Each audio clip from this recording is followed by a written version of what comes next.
Hello friends, मैं यशवीन आपका स्वागत करती हूँ दक्षिणा ट्यूटोरियल्स के ऑनलाइन चैनल पर। तो दोस्तों, आज होगा लेक्चर हमारा 8.6। लेक्चर 8.5 में हमने आपको 3 रोगों के बारे में बताया था। वो 3 रोग कौन कौन से थे?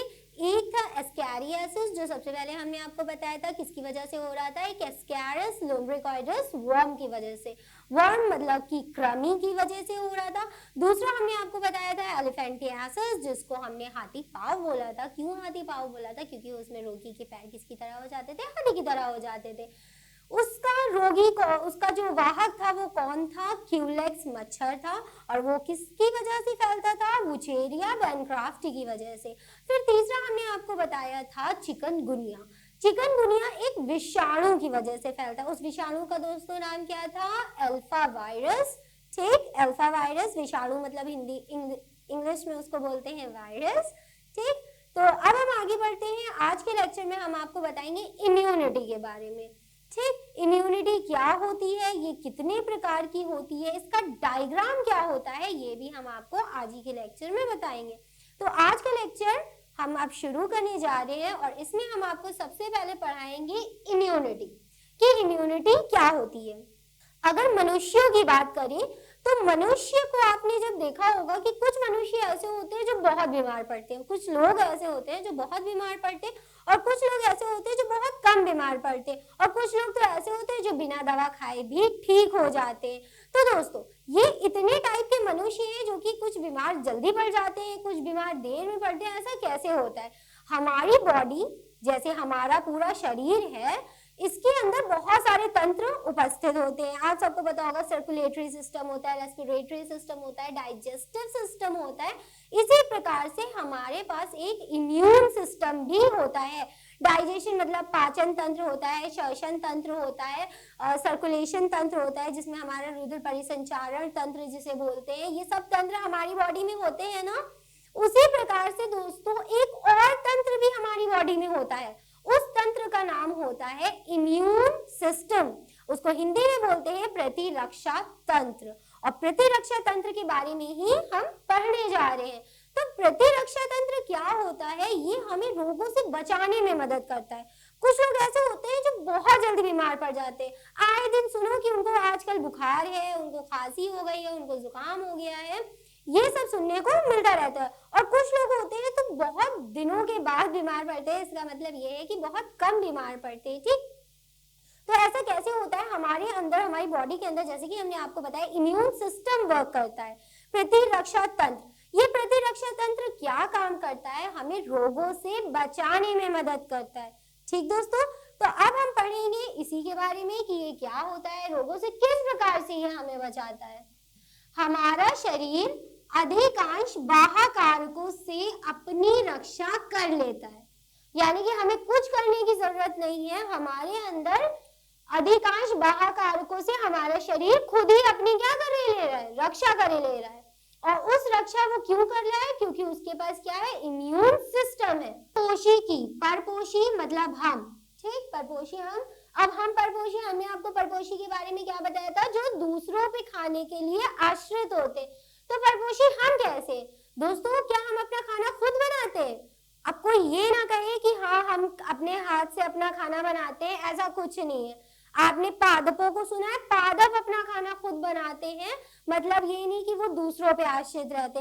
हम, जब तक हमें सब्जी नहीं मिलेगी तो हम कैसे सब्जी बनाएंगे? ठीक, जब तक हमें मीट नहीं मिलेगा हम किस टाइप से मीट बनाएंगे?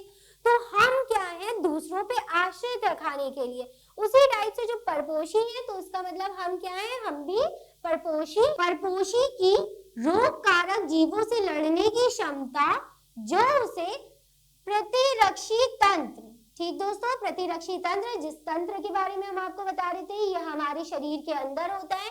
इसको इम्यून सिस्टम बोलते हैं। ठीक, इंग्लिश में क्या बोलते हैं इसको? इम्यून सिस्टम के कारण मिली है, प्रतिरक्षा कहलाती है। प्रतिरक्षा मतलब इम्यूनिटी कहलाती है। फिर से हम आपको एक बार बता देते हैं, परपोषी मतलब हम, हमारी बात हो रही है यहाँ पे। परपोषी की रोग कारक जीवों से लड़ने की क्षमता, जो उसे प्रतिरक्षी तंत्र के कारण मिली है, वही क्या कहलाती है? प्रतिरक्षा कहलाती है। प्रतिरक्षा 2 प्रकार से होती है। एक होती है सहज प्रतिरक्षा। सहज प्रतिरक्षा को इनेट इम्यूनिटी कहते हैं। इनेट इम्यूनिटी हमारे जन्म से ही हमारे साथ होती है। इसका एग्जाम्पल बताएंगे, आपको आराम से समझ में आ जाएगा इनेट इम्यूनिटी क्या होती है। यह एक प्रकार की अविशिष्ट रक्षा है, मतलब हमारा शरीर की कौन सी रक्षा है, अविशिष्ट रक्षा है, कोई स्पेसिफिक नहीं है, नॉन स्पेसिफिक है, जो जन्म के समय से ही मौजूद होती है। अब जैसे आंखों से आंसू आना, अब कोई चीज हमारी आंखों में पड़ जाती है तो तुरंत हमारी आंखों से क्या होता है, आंसू आने लगता है। तो क्या इसकी कोई एज होती है कि 5 साल पर ही आपकी आंखों में आंसू आएगा? ऐसा तो कुछ नहीं होता है ना। जन्म से लेकर ही, जन्म भी होता है तो पहले आंखों में आंसू ही लेके पैदा होते हैं। तो ये है एक सहज इम्यूनिटी कि अगर आपकी आंखों में कुछ चला जाता है तो तुरंत आंखों से अपने आप ही क्या निकलने लगता है, आंसू। और जब आंसू निकलने लगता है तो जो कुछ भी आंखों में पड़ा होता है वो क्या होता है, बाहर निकल जाता है। तो ये एक इनेट इम्यूनिटी है जिसको सहज प्रतिरक्षा कहते हैं, जो कि जन्म से ही हमारे मौजूद होती है। तो दोस्तों ये वाली एक प्रकार की इम्यूनिटी यहीं पे कंप्लीट होती है। दूसरी, अब हम क्या करेंगे, दूसरे प्रकार की इम्यूनिटी पढ़ेंगे। हमने आपको क्या बताया था, प्रतिरक्षा 2 प्रकार की होती है।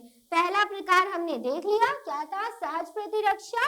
अब हम देखेंगे खाद, ठीक, ये क्या था, पहला खाद, दूसरा वाला अब हम देखेंगे, ये होती है एक्वायर्ड, ठीक, एक्वायर्ड इम्यूनिटी इसको कहते हैं, अपार्जित प्रतिरक्षा इसको बोलते हैं। तो अब हम पढ़ेंगे अपार्जित प्रतिरक्षा के बारे में, जिसको एक्वायर्ड इम्यूनिटी कहते हैं।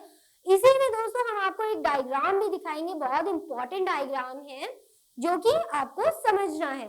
तो चलिए दोस्तों अब पढ़ते हैं एक्वायर्ड इम्यूनिटी के बारे में। अपार्जित प्रतिरक्षा, जिसको एक्वायर्ड इम्यूनिटी भी कहते हैं।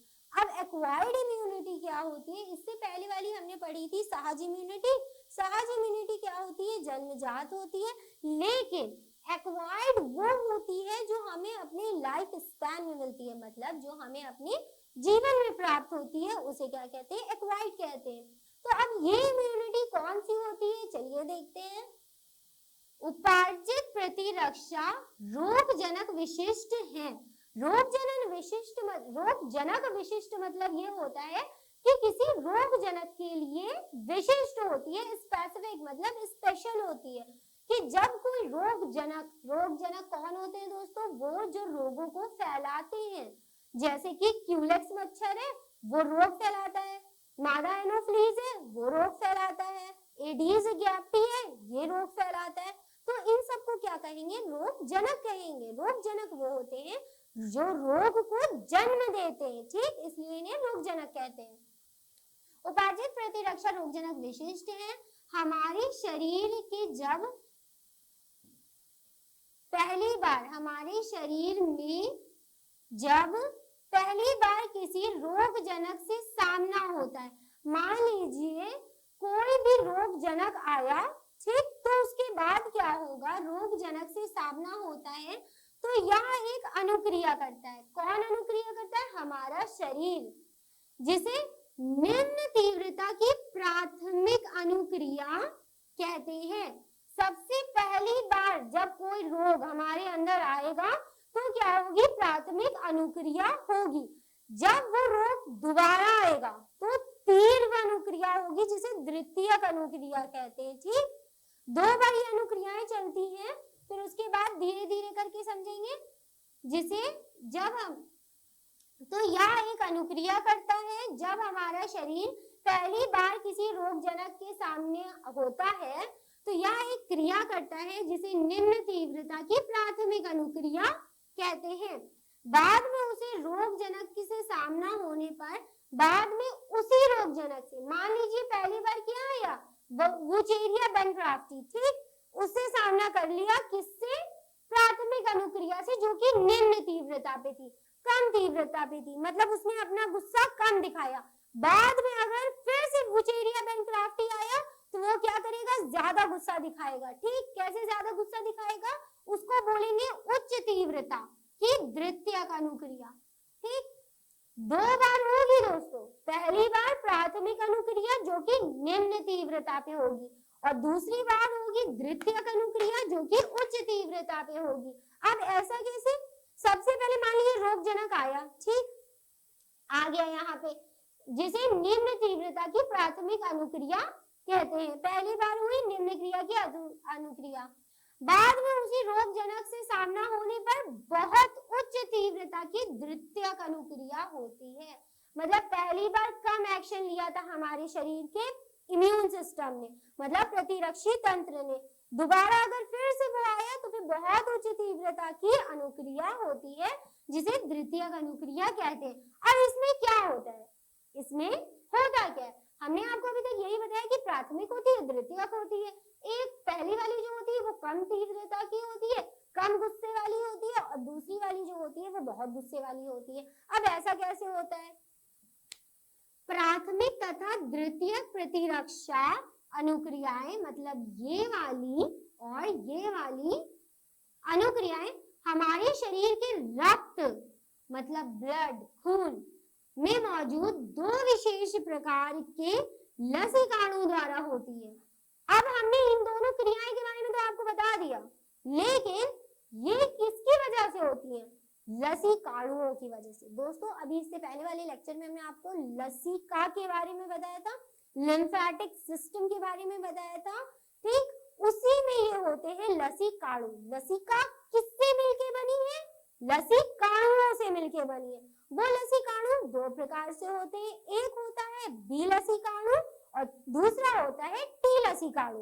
इंग्लिश में इसे बोलते हैं बी लिम्फोसाइट और टी लिम्फोसाइट, ठीक, बी लसीकाणु, बी लिम्फोसाइट्स इंग्लिश में, और टी लसीकाणु मतलब टी लिम्फोसाइट्स, ठीक। ये दोनों अनुक्रियाओं को कौन कंट्रोल में कर रहा है? अब गुस्से को कौन कंट्रोल करता है? दिमाग। उसी तरीके से इन दोनों अनुक्रियाओं को कौन कंट्रोल करता है? लसीकाणु। लसीकाणु दो होते हैं, दो दिमाग नहीं होते हमारे पास, ठीक, लेकिन दो लसीकाणु होते हैं। दो लसीकाणु कौन से? एक है बी लसीकाणु और एक हो गया डी लसीकाणु। ये हैं बी लसीकाणु और टी लसीकाणु। ये दोनों लसीकाणुओं के बारे में आपको बता दिया। फिर रोगजनकों की अनुक्रिया में बी लसीकाणु, अब बी लसीकाणु क्या करता है और टी लसीकाणु क्या करता है? बी लसीकाणु का काम ज्यादा इंपॉर्टेंट है और टी लसीकाणु क्या करता है? बस उसको इंट्रोड्यूस करता है, मतलब कि उसको बढ़ावा देता है, उसकी हेल्प करता है, उसकी मदद करता है, ठीक। तो बी लसीकाणु करता क्या है? रोगजनकों की अनुक्रिया में बी लसीकाणु हमारे रक्त में प्रोटीन की सेना उत्पन्न करता है। प्रोटीन की सेना उत्पन्न करेगा तभी तो वो रोगजनक से लड़ेगा, है ना? क्योंकि रोगजनक मान लीजिए अपनी सेना लेकर आ रहे हैं और हमें भी अपने शरीर में एक सेना ऐसी चाहिए जो कि रोगजनक की सेना से लड़ सके। तो वो सेना कौन सी सेना होगी? प्रोटीन की सेना। और वो प्रोटीन की सेना कौन बनाता है? अब आप कहेंगे सेना तो सेनापति बनाता है, तो इसमें सेनापति कौन है? बी लसीकाणु। मेन कौन है दोस्तों? बी लसीकाणु। और बी लसीकाणु क्या बनाता है? प्रोटीन की एक सेना बनाता है और यही सेना को लेकर जाता है किससे लड़ने? रोगजनक वाली सेना से लड़ने। जैसे कि मान लीजिए रोगजनक आया तो पहले वो कम गुस्सा दिखाएंगे जिसको प्राथमिक अभिक्रिया कहेंगे। फिर अगर वो फिर नहीं माना, दोबारा वही रोगजनक आया तो फिर तो बहुत तेज वाली तीव्रता वाली अनुक्रिया दिखाएंगे। और ये अनुक्रियाएं कौन होती है? किससे मिलके बनी होती है? सेना से ही तो मिलके बनी होती है। तो ये सेना होती है दो प्रकार की, एक होती है बी लसीकाणु बी वाली सेना जो कि कौन सी है, क्या नाम है इसका? प्रोटीन की सेना। प्रोटीन की सेना उत्पन्न करते हैं ताकि वे रोगजनकों से लड़ सके। अब रोगजनकों की भी तो अपनी सेना है, उससे लड़ने के लिए हमने कौन सी अपने शरीर में सेना तैयार रखी है? प्रोटीन की सेना। और वो प्रोटीन की सेना का सेनापति कौन है? बी लसीकाणु। ठीक दोस्तों, इस प्रकार से समझ में आ गया। सेना उत्पन्न करते हैं ताकि वे रोगजनकों से लड़ सके। ये प्रोटीन प्रतिरक्षी मतलब एंटीबायोटिक्स कहलाते हैं। एंटीबायोटिक्स का नाम सुन के शायद आपको थोड़ा समझ में आया होगा कि एंटीबायोटिक्स क्या होते हैं। एंटीबायोटिक्स हमारे शरीर में प्रोटीन उत्पन्न करते हैं जो कि क्या काम करते हैं, रोग जनकों से लड़ने में मदद करते हैं। अब मान लीजिए जिनके अंदर बहुत ज्यादा एंटीबायोटिक्स और एंटीबॉडीज हैं, प्रतिरक्षा तंत्र में बहुत अच्छा, जिसका प्रतिरक्षा तंत्र होगा वो कम बीमार पड़ता है। ठीक, बहुत सारे लोगों को आपने देखा होगा कि वो बहुत कम बीमार पड़ते, क्यों? क्योंकि उनका इम्यून सिस्टम बहुत अच्छा है। और जरूरी है कि आप अपना इम्यून सिस्टम अच्छा रखें, अपने आप को हेल्दी रखें, ताकि आप रोगी कम बने जबकि स्वस्थ ज्यादा रहें। बी लिम्फोसाइट पता चल गया। बी लिम्फोसाइट क्या काम करता है दोस्तों? प्रोटीन की सेना तैयार करता है ताकि रोग जनकों से लड़ सके। फिर दूसरा हमारा बचा टी लसीकाणु, जिसको टी लिम्फोसाइट्स भी कहते हैं। लिम्फोसाइट्स मतलब होता है जो लिम्फ जो होता है वो लिम्फोसाइट से मिलके बना होता है। टी लसीकाणु खुद तो प्रतिरक्षियों का स्त्रावण नहीं करता है, मतलब कि प्रोटीन नहीं बनाता है, लेकिन प्रोटीन उत्पन्न करने में बी लसीकाणु की मदद करता है। ठीक, एक हो गया बी लसीकाणु, एक हो गया टी लसीकाणु। बी लसीकाणु ने प्रोटीन की सेना बनाई रोग जनकों से लड़ने के लिए, और फिर बनी टी लसीकाणु। टी लसीकाणु खुद तो कोई प्रतिरक्षी उत्पन्न नहीं करते, लेकिन बी लसीकाणु की प्रोटीन की सेना बनाने में हेल्प करते हैं, एज अ हेल्पर इसमें इंट्रोड्यूस रहते हैं। यहाँ तक कि हमने पढ़ लिया, आई होप समझ में आ गया होगा आपको। फिर अब देखिए यहाँ पे हमने एक डायग्राम बनाया है जिसके बारे में अभी हमने आपको नहीं बताया। तो यही होता है दोस्तों लिम्फेटिक सिस्टम। ये सिर्फ एक अणु है, ठीक, सिर्फ एक अणु है। अब देखिए प्रत्येक प्रतिरक्षी अणु में 4 पेप्टाइड श्रृंखला होती है। 4 पेप्टाइड श्रृंखला, ये एक अणु की संरचना है। एक पेप्टाइड श्रृंखला, दूसरी पेप्टाइड श्रृंखला, तीसरी पेप्टाइड श्रृंखला, और ये हो गई चौथी पेप्टाइड श्रृंखला। कितनी श्रृंखलाएं हैं? 4 पेप्टाइड की श्रृंखलाएं हैं। और दोस्तों पेप्टाइड की श्रृंखला क्या होती है हम आपको बायोमोलिक्यूल्स चैप्टर में बता चुके हैं। पेप्टाइड चेन, पेप्टाइड चेन क्या होती है? प्रोटीन होती है। कैसे? एक एमिनो एसिड, याद होगा ना आपको, जुड़ा होता है किससे? दूसरा एमिनो एसिड से, और दूसरा जुड़ा होता है तीसरे से, तीसरा जुड़ा होता है चौथे से। ठीक, ये एक पॉइंट ए लिखा है, मतलब एमिनो अम्ल। ठीक, और एंड सो ऑन, यहाँ पे एन हमने लिख दिया कि बहुत लंबी सी चेन जा रही है, और यही चेन क्या होती है? प्रोटीन। ठीक, ये चेन क्या होती है? यहाँ पे और नीचे नहीं लिखेंगे।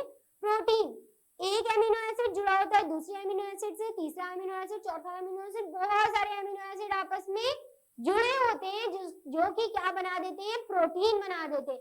ये प्रोटीन कैसे बनते हैं? अब देखिए यहाँ पे पेप्टाइड श्रृंखला, और यही कहलाती है पेप्टाइड श्रृंखला। ये पेप्टाइड श्रृंखला क्यों कहलाती है? हम इसको एमिनो अम्ल श्रृंखला भी तो बोल सकते थे ना। पेप्टाइड श्रृंखला दोस्तों ये इसलिए कहलाती है क्योंकि एक एमिनो एसिड दूसरे एमिनो एसिड से एक बॉन्ड के थ्रू जुड़ा होता है। ये बॉन्ड दिख रहा है आपको, इस बॉन्ड के थ्रू जुड़ा होता है, और इस बॉन्ड का नाम होता है पेप्टाइड बॉन्ड। ठीक दोस्तों, ये बात हम आपको बायोमोलिक्यूल चैप्टर में पूरा डिस्क्राइब करके बता चुके हैं कि प्रोटीन क्या होते हैं, कुछ नहीं होते हैं, पॉलीपेप्टाइड की श्रृंखला होती है। क्यों पॉलीपेप्टाइड की श्रृंखला होती है? वो एमिनो एसिड से बने होते हैं। ऐसा भी कह सकते हैं, हमने आपको उसका एक एग्जाम्पल भी दिया था, बूंद बूंद से सागर बना है, उसी टाइप से बूंद बूंद से क्या बनी है? एमिनो एसिड से क्या बने? प्रोटीन बने हैं। मान लीजिए प्रोटीन इतना बड़ा अणु है, तो इतना बड़ा अणु कैसे बना है? इतने इतने छोटे छोटे से अमीनो अम्ल जब आपस में आके मिल जाते हैं तो वो इतना बड़ा सा क्या बना देते हैं? प्रोटीन बना देते हैं। और अमीनो अम्ल आपस में एक बॉन्ड के थ्रू जुड़े होते हैं, और उस बॉन्ड का क्या नाम होता है दोस्तों? Peptide bond. जिस वजह से इस पूरी प्रोटीन की चेन को, श्रृंखला को क्या कहते हैं? पेप्टाइड श्रृंखला। ठीक, इतनी सी बात थी। पेप्टाइड श्रृंखला होती है 4 पेप्टाइड श्रृंखलाएं। जो छोटी वाली है उसको लघु श्रृंखला कहते हैं, ये है लघु श्रृंखला, ये है लघु श्रृंखला, और ये वाली हो गई दीर्घ श्रृंखला, ये वाली हो गई दीर्घ श्रृंखला। ठीक, नंबर 2 और नंबर 1 ये दोनों कौन सी है? दीर्घ श्रृंखला। और नंबर 4 और नंबर 3 और 4 कौन सी है? लघु श्रृंखला। लघु जानते ही है छोटी होती है, तो देखिए आपको छोटी दिख रही है, ये छोटी है इसलिए लघु श्रृंखला, ये छोटी इसलिए लघु श्रृंखला, ये वाली श्रृंखला लंबी है इसलिए इसको दीर्घ श्रृंखला कहते हैं। अब यहाँ पे भी हमने एक और लेबल करा हुआ है, प्रतिजन बंधक स्थल। प्रतिजन दोस्तों होता है एंटीबॉडीज, एंटीबॉडीज ही मेन, ये जो प्रोटीन की सेना है इसी को कहते हैं एंटीबायोटिक्स और एंटीबॉडी। ठीक, प्रतिरक्षा बोलते हैं इसको। प्रतिजन बंधन स्थल, यहाँ पे सारे प्रोटीन के बंधन आके जुड़ते रहते और ये श्रृंखला को बना के पूरा करते रहते। ठीक, तो यहाँ पे हमारा खत्म होता है क्या, एक्वायर्ड इम्यूनिटी। आज के लेक्चर में हमने क्या क्या पढ़ा, सबसे पहले हमने देखा इम्यूनिटी क्या होती है। ठीक, इम्यूनिटी के बारे में हमने आपको बताया कि इम्यूनिटी वो होती है जो कि हमें रोगों से लड़ने में मदद करती है। ठीक, फिर हमने देखा कि ये कितने प्रकार की होती है, दो प्रकार की होती है, एक होती है इनेट इम्यूनिटी और एक होती है एक्वायर्ड इम्यूनिटी। इनेट इम्यूनिटी क्या होती है, उसको हिंदी में सहज इम्यूनिटी कहते हैं। सहज इम्यूनिटी हमें जन्मजात मिलती है, जब हमारा जन्म होता है तो हम उसे लेकर ही पैदा होते हैं, जैसे कि आंखों से आंसू आना। ठीक दोस्तों, वो आंखों से आंसू आना क्या हम सीखते हैं, नहीं ना, वो क्या होती है, हमें शुरू होते ही, पैदा होते ही आंखों में आंसू आने लगते हैं। क्यों, ताकि वो बाहर के जितने एंटीबायोटिक्स हैं उनसे हमें लड़ने में मदद करती है। और दूसरी होती है एक्वायर्ड इम्यूनिटी, जिसके बारे में हमने इतना बड़ा लिख के आपको समझा दिया। अगर फिर भी आपके कोई डाउट है तो आप हमें कांटेक्ट करके पूछ सकते हैं कि मैम नहीं समझ में आया, हमको दोबारा बता दीजिए या हमको ये टॉपिक क्लियर करवा दीजिए दोबारा। तो दोस्तों आज का लेक्चर हमारा यहीं पे कंप्लीट होता है, जिसमें हमने अपनी इम्यूनिटी को कंप्लीट कर लिया। आप भी अपनी इम्यूनिटी को बढ़ाए रखिए, अच्छे से पढ़ते रहिए, इम्यूनिटी बढ़ा के बिल्कुल भी इम्यूनिटी लूज ना करिए, ताकि आप अच्छे नंबर लाएं बोर्ड में। तो दोस्तों आज का लेक्चर हमारे यहीं पे कंप्लीट होता है। इस लेक्चर से रिलेटेड सारे नोट्स आपको नीचे डिस्क्रिप्शन बॉक्स में मिल जाएंगे। तो दोस्तों आज के लिए बस इतना ही, मिलते हैं अपनी नेक्स्ट क्लास में। Thank you.